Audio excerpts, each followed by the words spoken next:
Do I have to intro this, or does anybody else want to do it? Come on, guys, raise your hands. Volunteer. Come on, don't jump all at once. All right, fuck it. I'll do it. I'll do the usual. Feeling it? Good stuff. Good. Let me take this off.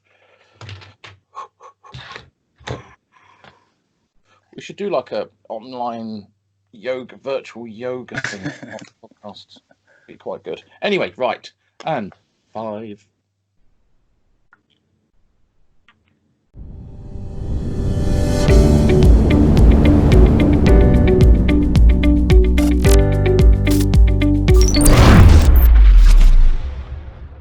Hello, everybody, and welcome to another E5 podcast. I am one of your many hosts today. My name is Paul Meenan. Thank you very much for tuning in. And my other co-hosts today are...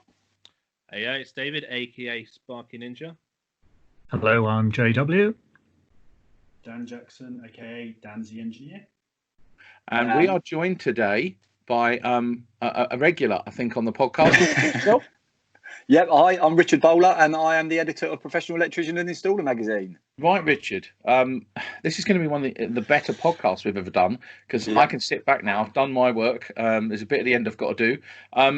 Right, it's your podcast, so go away. Let's go for it. Go on. How are you anyway, lads, by the way? Well, yeah, not too bad at all, thank you, lads. How's everyone doing? Are we all right?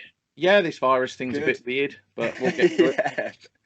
Yeah, life's never quite going to be the same again, is it? It looks we'll like get through. it looks a bit uncertain as to what's going to happen moving forward. So I guess we're kind of finding things out day by day right now.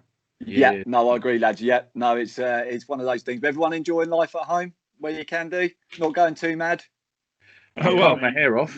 Is that a sign of madness? I don't know. I'm quite lucky, Richard, where I live. It's lovely. It's quiet, it's peaceful. I'm quite enjoying it. So I know. Yeah. I'm enjoying nature and the blue skies and the sound of the birds tweeting, and the weather is fantastic, it would appear. Yeah, not having to be somewhere for a certain time as well. Yeah, exactly. Yeah. Apart from a Zoom meeting where the kids suddenly, start asking who's that man on your screen. Not for the first time. Richard, right, boys. Should we explain about? The format then? Yeah, explain the format of today. So what we're going to do, we thought we would change it up a little bit this week, and hopefully a little bit of fun with it, but also get some opinion from the lads who are going to be panelists today. So what I've done, I've plundered some emails that we've had into the PE mailbox, believe it or not, but we still do get written correspondence into our publication, letters from our readers. So I thought it'd be a nice idea to pick a selection out and maybe put them to you guys and see what your answers would be to some of the questions we've got. And I think if this one's successful today, hopefully be short and sharp, we could do another one maybe next week or the week after. Did you hear that, Paul? Did you hear this? Short and sharp. Yeah, short and sharp. Okay, mate. Well, no, they can be as long as you want, boys, to be honest with you. Whoa, hang on, why is that fucking aimed at me? Okay, if it wasn't for John, these would be a lot shorter. He doesn't stop nattering. But trying to say. So should we go ahead, lads? Should we give you the first one? Go for it. Yeah. Let's see what we say. So here it is. So this came in from Kyle, a reader called Kyle. So he says, "Dear PE, before Christmas, I undertook an EICR at a commercial laundrette in Hertfordshire and have taken over 100 pictures of dangerous electric subsequently. Not to mention, there was a mezzanine floor that was being held up by a building acro. I then had the moral dilemma of what to do in this scenario. It was so dangerous that realistically, I should have turned the electrics off, issued a danger notice and told them they needed to make the premises safe immediately. However, had I done so, it would have shut this small business down just before Christmas when staff are reliant on jobs and getting paid. There's also the matter that I couldn't do the required remedial work until a few weeks after. I decided the best course of action was to walk the client through the site, point out all the dangers to them and issue a danger notice. The client agreed that the remedial work was required and this was then planned in. My questions to others is what would you do in this scenario and what is the correct protocol to follow? Should we just be able to shut down the electricity supply to a premises if it's deemed too dangerous?" So I'll put that over to you guys. It's a tricky one. It is a tricky one. Now, I think you need to be very clear before you do the work with the client on what you do as a company, what your guys will do on site if they find dangerous situations. So obviously we've got coding systems, C1, C2, C3 and so forth, further investigation. Now, I don't think necessarily all electricians should have the right just to turn the power off, because it's not their property, it's not their electrics. We're here to advise, hold hands, and kind of a push towards what clients should be doing. Now, I know a lot of people will disagree with that and say, if something's a code 1, we should be turning it off. Now, I think it depends. So if you've got code 1 and the public are in danger, you can turn stuff off and explain straight away to the client why, who, what, where, when. Yeah. Now, which sounds like the situation with this gentleman in question. Yeah. There was obviously some code 1s. It sounds like he'd found. So then obviously he had the moral dilemma of does he shut the place down at a time when, I mean, it's really a kind of safety over the business, I suppose, isn't it, of the individual that he's doing the work for.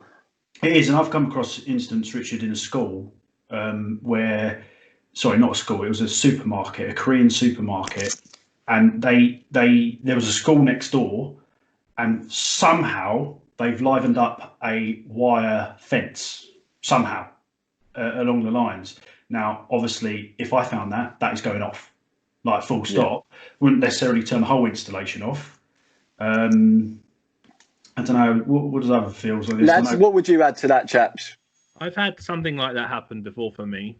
I did. What did you do then, Dave? It was the old periodic time. It was a nursery, a garden nursery, and there was a consumer unit. It was actually not really a manufactured consumer unit. It was an empty enclosure, and they had made a 3-phase board by jumping cables across each other, and they just fabricated a three-phase thing. And the whole thing was condemned, but I think the key thing here is the communication you have with the client and obviously their response. Now, if your client is positive and actually is proactive to making things safe, then work with the client. You've got to understand, obviously, fundamentally, this goes back to the asset manager side. So we've got to understand the client has to maintain operation of their business. That's their main objective. And so we've got to this is where we need to look at the risk assessment skills of electricians. If we could assess risk and say, right, here's your C1s, here's your priorities, and we can then give them a approachable strategy. So they can, over a period of time, over a week or a couple of months, improve things over a period, or do the work and then get paid over a period.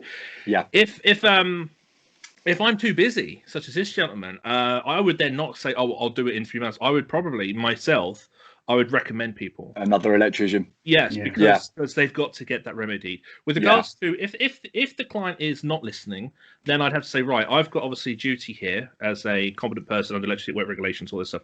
So I would isolate, I would lock off, I'd do a danger notice. If they then break that and turn it back on, that's under their remit. So I've done that point. But first of all, I must make sure the client has clear understanding. If I just say that's dangerous, it's non-compliant with regs, that's not enough information for them to understand their electrical responsibilities from an electricity at work regulations perspective. If you link the issue to a legislation and you give them more instruction and more communication, then combine that with a structure to actually support their business. That's what I would try. Yeah, that's very sensible. That's kind of what I did. And we with the situation that I had, we did the work over 6 months. But we looked at where the people were working and the higher risk, the C1s. Yeah. Remember, C1s don't have to be remedied; they could just be removed. We could just isolate them. We can lock them off. We can blank them off. Yeah. Then we can replace the item later, as long as the business can still operate. So that's my focus really. I don't think we talk about that enough.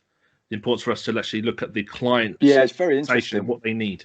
Yeah. No, I do agree. And it also adds, almost like another layer to the job, really, in terms of strategic thinking for the electrician, isn't it? In the way they're briefing the client and the way they're thinking about the whole thing.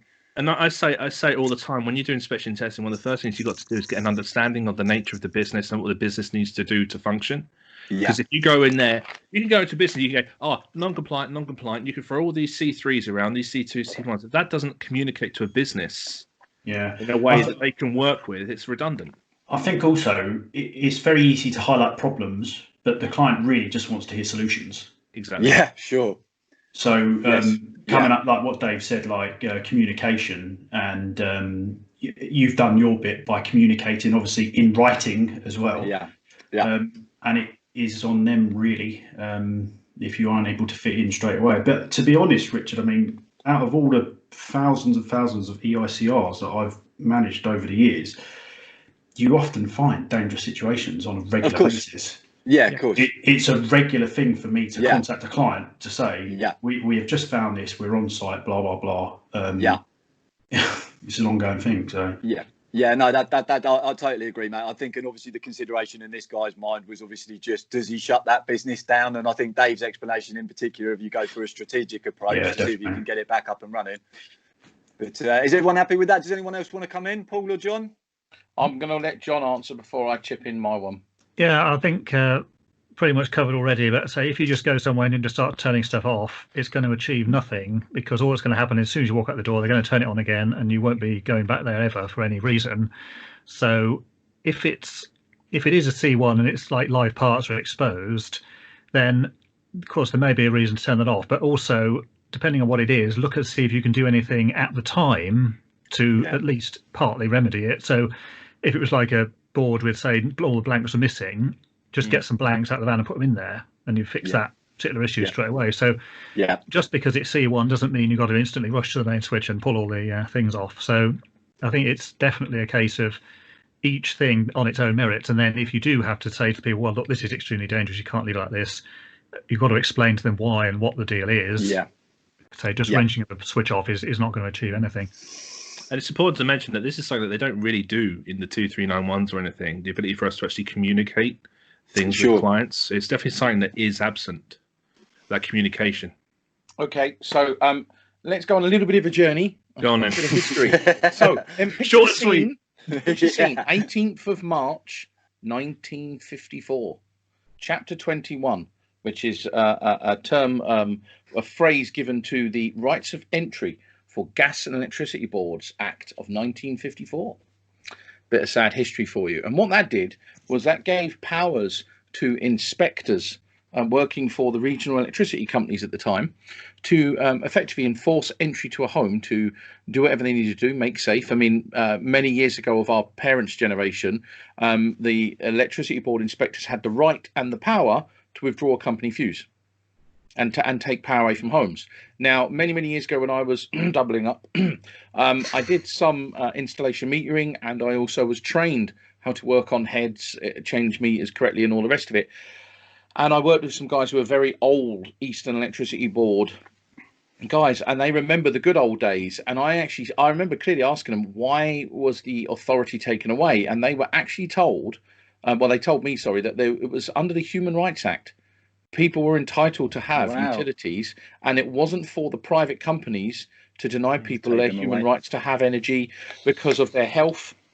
You know, well, I mean, there's a famous incident, I think it was in 95, where a guy changing a meter pulled a fuse in a box that was outside a house, and the person inside was on a home dialysis machine. They nearly died from it. Didn't die, but they nearly died from it.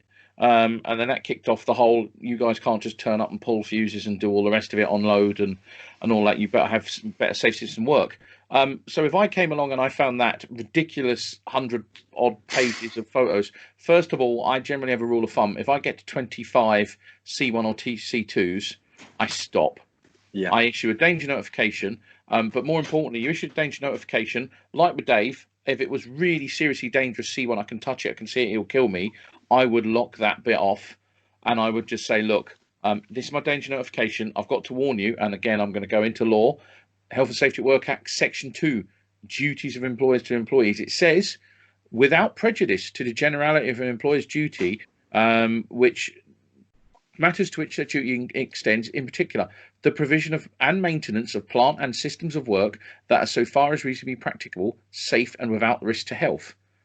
And this is where I keep saying, and Dave nailed it, our ability to risk assess is completely balanced on our knowledge of legislation, not just Electricity at Work Reg, which is technically secondary legislation. I'm talking about the main MacDaddy-O, the Health and Safety at Work Act, because that dry cleaners, while it may be a family business, is a place of work. They charge enough and they make enough money to be able to maintain plants safely.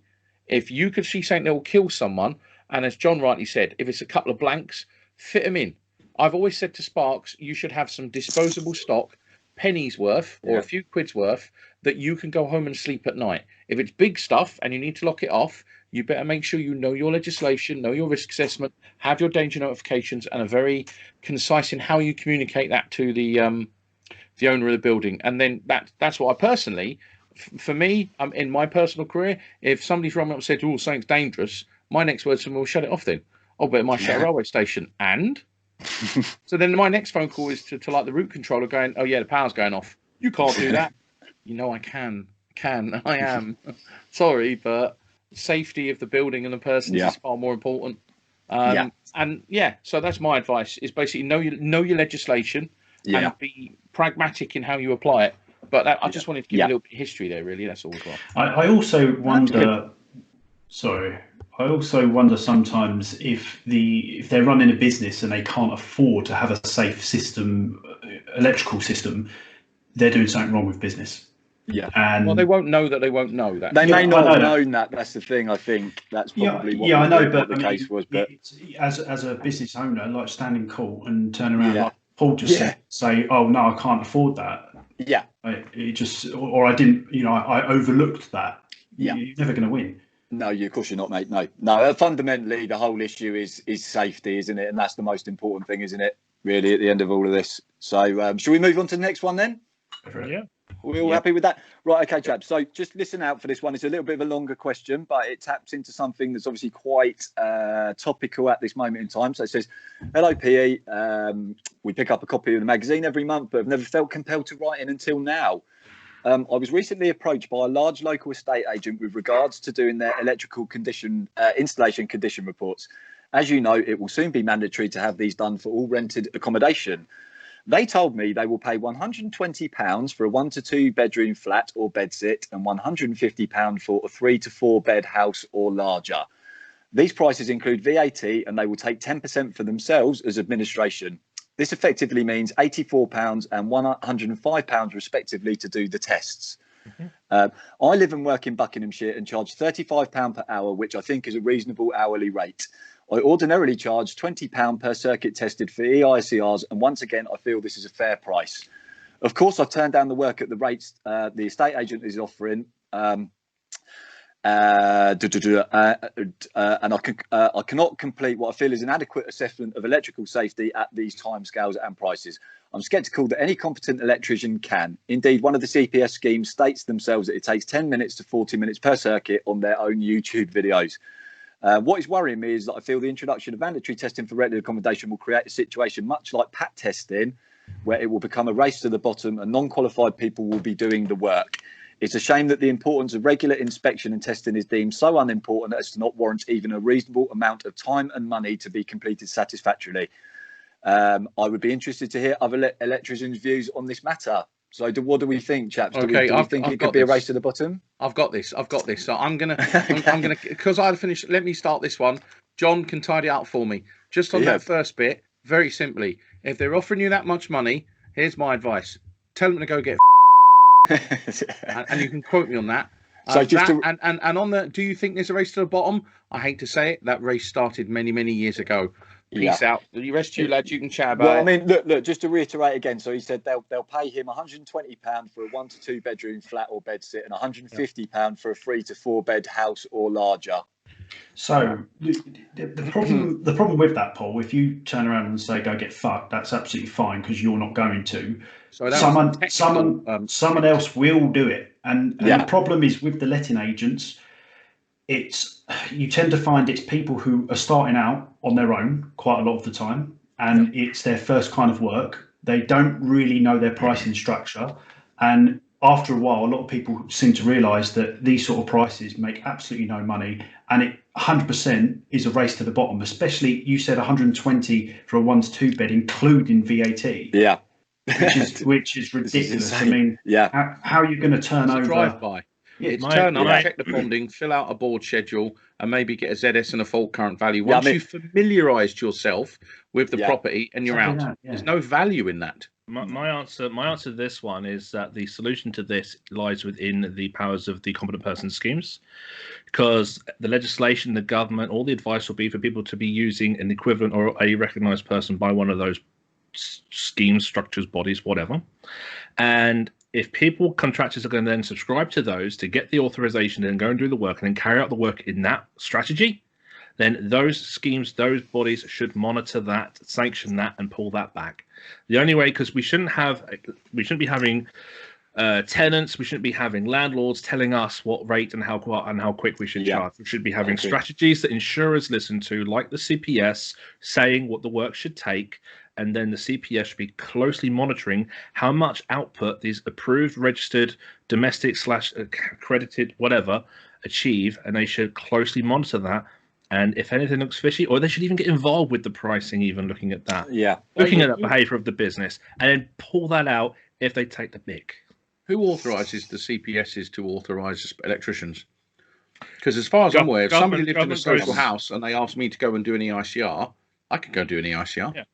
Well, I'd be really slow but thorough. Yeah, the government relies on UCAS. UCAS obviously then embody and check the CPS, but the government will look towards the CPS and similar with regards to how to effectively push out support for this legislation. Do UCAS do anything? No. Okay, yeah, I thought as much. Okay. Right. Yeah, I'll just add to that if you've got someone that's coming up with this price and they're offering it, yeah, obviously you can just tell them to do one, but clearly that's not going to achieve a lot in terms of them. But I think one thing you can do is just ask these agents where they're getting these prices from and what kind of inspection do they think they're going to get if they pay someone 100 quid plus VAT. And the other thing you can ask them is if they have gas inspections done in the same properties, which of course they will, ask them how much they're expecting to pay for those. And then when they come up with some figure, you can point out that gas inspection in most properties is one thing. It's a boiler and a gas meter, and that's it. And then electrical stuff, there's stuff in every single room. There's multiple things in every room, and you've got to go over the entire house, and it's going to take hours rather than a gas inspection that takes like 25 minutes. So try and see what their position on that and where they get these implausibility prices from. For me, this is where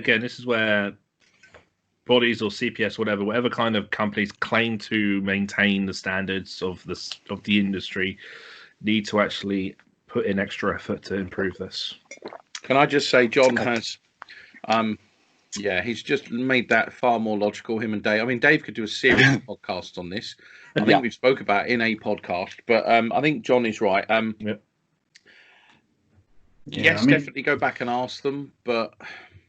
And I completely accept Dan's point as well. If you're starting out, these are the sorts. Let's be perfectly frank. There are people out there and systems out there that are almost being tailored to manipulate naive people in our industry. Oh yeah, 100%. Yeah, but again, the existing. Like one.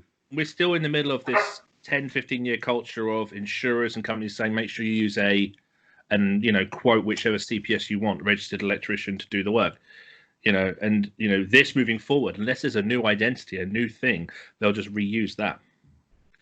And that'll be the assurance on the landlord that they made the right decision, regardless of how the work was performed. They're going to be told, oh, make sure he's got an NIC badge or a NAPIT badge. And then they've done their due diligence. And then if they get away with saying, but do X amount for X rate, they won't care as long as they've got the authorization of the badges and that structure from their procurement perspective. I'm also finding recently, though, a lot of agents don't even ask for a CPS accreditation at all. Well, a lot of agents don't, but the legislation, which will put upon them an effort, then they look at how to do that, what are they going to find? Yeah. But put things into perspective here, £100 is an hour and a half's money, realistically. Yeah. Well, not including parking, fuel. Yeah, obviously, where. Yeah, the guy who wrote to us said it means it would give him 2 hours to do an EICR on a bedsit flat and 3 hours for a 2 to 3 bed house or larger. It's not. He mentioned it's nonsensical. He mentioned in your letter to you, Richard, about it being the PAT testing. I've been saying EICRs, fixed wiring testing, is already PAT testing. Yeah, I agree. And as a recipient of EICRs, I can completely agree. Some of them are just dross, drivel. It's an unregulated market. John, silly question. I'm going to tailor a question for me and John here. We're not registered with any CPS, but I'm going to do what I want. If somebody asks me to go and do something, I'm going to do it. I'll follow all the regulations and all the rest of it. John, you're still trading as an electrician. What's your view on this? Well, I was with a CPS about 3 years ago now, and I got rid of it because it got to the point where I was notifying like one item a year, which was pointless because most of what I do wasn't actually notifiable stuff. It used to be, but then of course they got rid of all the stuff that was notifiable and all that. And it hasn't made a huge difference. So as far as I'm concerned, it doesn't really change anything. And even when I was registered, the vast majority of people never even asked whether we were with anybody or not. And in many cases, you give them the actual notification thing at the end, and they seem surprised by getting it anyway. They didn't even expect to get it. So general awareness, certainly in domestic, of these schemes is pretty much zero. Nobody knows about it, and when you tell them, they seem really surprised that it's even a thing you should have. I've got just a quick question, if you don't mind me asking, for John. Do you get any, when you go and do work, do you get any fanboys? Do you knock on the door and they go, "Oh my God, you're JW"? Never asked him that. No, I've not had that with actual customers. I've been stopped in the street a few times. Oh, really? Yeah. But I've never had any actual customers. I've got a few who know about the videos and do watch them, but they're fairly it's okay with it as a sort of a. There's going to be a slight difference, obviously, in history, because when Part P came in, the industry already had companies in there. And it didn't really. It was only for us to kind of then, put extra regulation on our activity. This legislation is from a different perspective. It's obviously for landlords and that. So there's going to be a lot more new interest into the electrical industry and the structure. There's a lot more new interest, and it's being forced by that legislation. If the legislation gets forced. So do we think there may be like a separate register or new training courses that will pop up to qualify people in this? There's going to be new registration strategies for existing or new, and there's going to be new training journeys to bring people up to a new level. Because anyone who's done Part P to enter the industry has not been trained from a Part P training route on periodic inspection. They've only been trained on initial verification. So that should not allow them a route in the door to start undertaking this type of work. Then they'll have no existing training to prove competence in existing installation testing. So what the companies who authorize them will do is they'll have to look at either training them up to that or looking at their experience. Which might not necessarily be a bad thing, especially if it's the upskilling or the up training would be a good thing, obviously, from that regard. So anyone else, Dan, do you want to add anything else, or shall I move on to the next one? We'll just move on to the next one. All right, well, the last one, actually, lads, of the evening. It's gone quite quickly. This has gone quick. This is so unless you want some more after this, we'll see how it all goes. But let's it's a slight change of subject. So this is more about your how green are you chaps, or how green is our industry? So it says, I wonder if dear PE, I wonder if you'd consider running a campaign against the amount of packaging used by electrical manufacturers. There was a picture attached to this particular email. I've attached a picture of the packaging for 10 downlights and the LED lamps to go with them. In addition to the waste produced, there is the time wasted in unpacking each item, then sorting it out when I get home. And there was a right old state in the middle of this room where there was loads of plastic packaging where he'd taken the picture. He said, I now do this the evening before a job to save time on site. I'm sure, like myself, more contractors would like the option of buying downlights and lamps in egg carton style packets, in 5s and 10s with a single outer packet. Even the so-called contractor packs that are available from some manufacturers have tons of sellotape to fight through. Best regards, Dominic. So what do we think on this one then, chaps? So this is something I've been thinking about for a long, long time, because it is ridiculous. Like you sometimes you get 3.5mm faceplate screws in packaging, inside a box in packaging. It's ridiculous. We don't need to use this sort of packaging. But also, what I used to do on my old company is anybody who waste when you finish a job was split up into recyclable stuff and waste and also scrap. So you kind of filter it out. But obviously, a lot of people don't even do that at all. But I think a lot of the manufacturers should be thinking about this sort of stuff. But it comes down to cost, because the thing is, of course. If you use some alternative compostable, there's compostable plastic wrapping, if you like. It is far more expensive. Far more expensive. Chaps, what do you think on this? Because obviously you work with lots of products and that kind of stuff. Do you think there could be more of a concerted effort? This is a game of risk. Think of it from a different perspective. If you're a manufacturer of a small electronic product, you know that it's going to go through a number of parts of the supply chain, and the last thing you want is your reputation destroyed, excuse me, because an electrician opened up a box and it was all broken. Yeah, but Paul, there's alternatives to wasteful products that can easily be recycled or composted, and that Yes. and that are less harmful to the environment. I That agree. can use Most alternatives. companies probably don't have the right people, the right competence in their business, advising them that there are better ways, or these products would put a cost on the manufacturing which they don't want to take on board unless they're forced to. Yeah. I think a number of like companies I know do a lot of recyclable packaging, but they don't necessarily remove the quantity. You know, the amount of times I've unpackaged things, cardboard in cardboard in cardboard. I mean, yes, it's recyclable, but there's so much of it, and you end up spending a long time.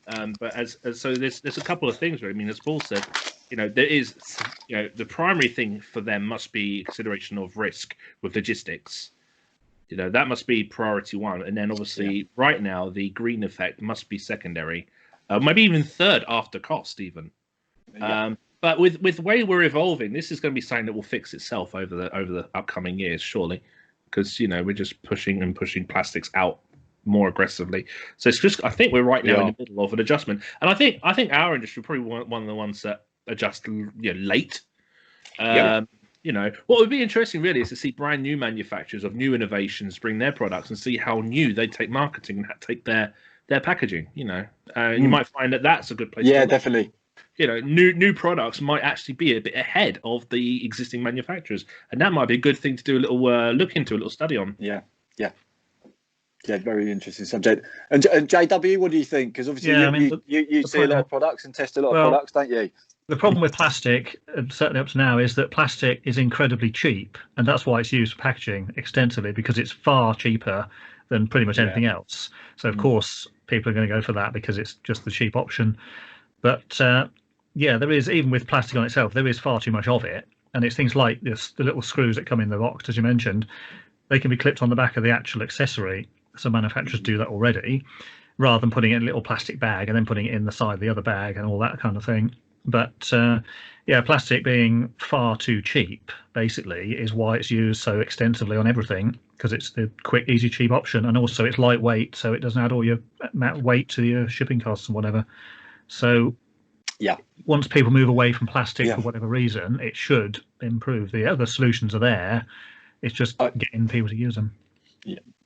Yeah, I suppose you also have wholesale storage space and considerations as well to take into consideration as well, don't you? Yeah, and transport taking up doing space, logistics.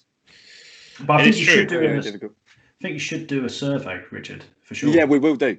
Yeah, we definitely will do. I like what Dave said actually as well. The fact that with new innovative products, you might even start to see packaging that actually mirrors that as well, and someone coming to market with some. But we will do, definitely, because it's a very topical subject. Well, the electrical industry is one where a brand's reputation can be very easily damaged if a guy is on a job and it's make or break type of job, and he has scaffolding and a village hall, and he opens up all his lights and they're all broken. That's that company done. That will spread like wildfire. They'll be on firefighting. One of the biggest things I think we should make a comment about. For me, the biggest waste of packaging I've ever seen anywhere in general society is Amazon. I have bought stuff from Amazon, right? See this? It's an LED lighting strip. The box was about 50 times bigger with blow-up bubbles and reels. I mean, I had enough brown paper to wallpaper my hallway. It's stupid. Yeah. But the problem with that, Paul, is obviously the automation. They've got to have as few lines as possible for packaging, and these variety of products of different sizes. And if we want to have the price, the affordability, and the speed, that's right. We're going to have that secondary to that box with that airspace inside it. It's if we want the precision packaging, we're going to pay for it. Yeah, no, but that's it's wonderful innovation. It's wonderful technology to see when you go to these Amazon places or similar. How the lines all work and how the magic works. But at the end of the day, they'll put the smallest thing in the biggest box if that's to keep momentum. And cost effective. I think all of us are in agreement, though. I think plastics in any form now just need to go from packaging in general. I really. Next time when these Lexis are back on, I'm going to walk around. I'm going to look at the packaging. I'm really interested in that. Just to kind of say, I've never really thought about it. Yeah, it's a good comment to make to manufacturers. Actually, what are you doing about removing plastics from everything you do? I do think every business needs to at least think about this, like full stop, and have a discussion and weigh up, pros and cons. It's like with our emails where we put in that, do you need to print this kind of thing? All manufacturers should have some statement to their approach to this. Yeah. Yeah. Okay. Should we do one more question then, boys? Yeah, go for the evening, if that's okay with you guys. It's on a pretty topical subject as of late, which we've been reading a lot about in social media. CPD. Our good friend CPD. So, what is CPD, chaps? You can go on and you can explain that in a moment. So, question is, suggestion is, dear PE, I'm interested in finding out how it is that you correctly. Excuse me, sorry, I can't really write it. Interesting to find out how it is you correctly document your CPD training so that it can be used in your record to improve your chances of bettering employment or finding employment elsewhere or moving up the employment ladder. Do you have any advice, or do any of the panel have any advice? Mr. Meenan's probably best to start this one. I have no idea what it is. You're going to look for your T waves and your. I don't need to look for my Can we do T-waves, a short okay? and sharp? Can we My do T-waves a short and are in sharp here. explanation? What?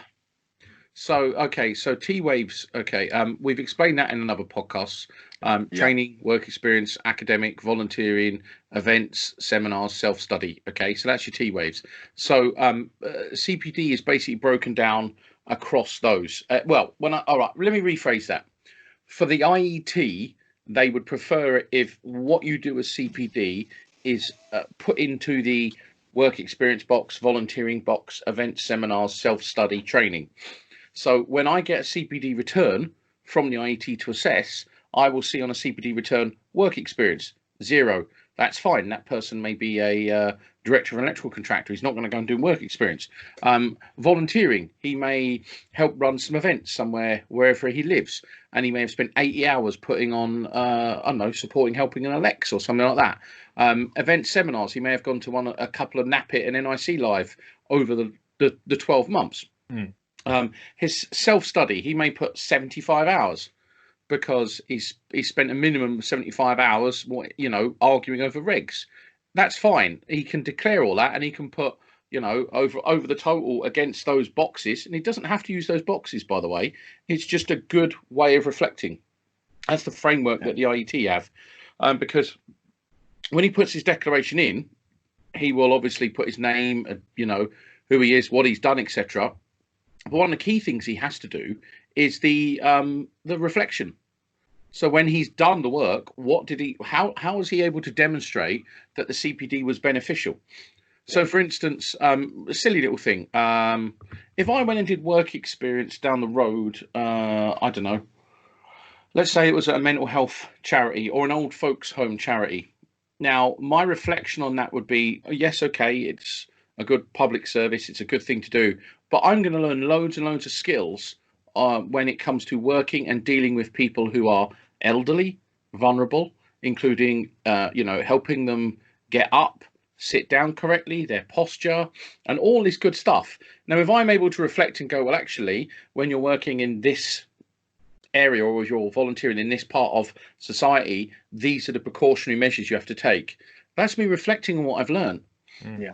It's the same as like when someone watches one of Dave or John's videos, and they say, well, now when I want to open up a circuit breaker, I just follow the John Ward method, or when I want to learn about surge protection, I didn't know this. Even if it's an opinion in one of Dave and John's videos, but they're able to reflect and do their own work, it's still valid.